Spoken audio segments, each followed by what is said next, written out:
Another day, another magic day. Kasi kahapon, di ba, nag-fries mukbang ako. And then, ngayon, sinabi ko sa asawa ko na sobrang nagustuhan ko talaga yung food ni Magic. So, ngayon, today na naman is binilhan na naman niya ako ng rice bowl from Magic pa din to.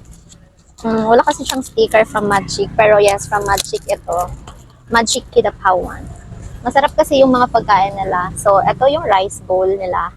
Ewan ko anong klaseng rice bowl itong binili ng asawa ko. But yes, let's try. Let's focus on the food.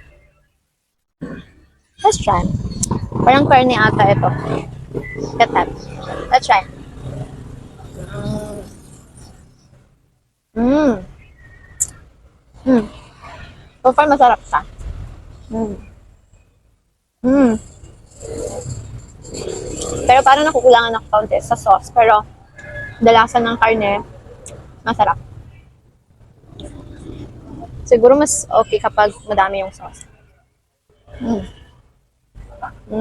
Guys, so far, yung karne nila, sobrang tender or soft din siya.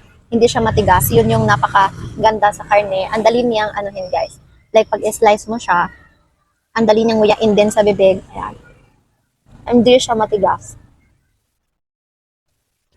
The rice is fine. Okay lang naman yung rice.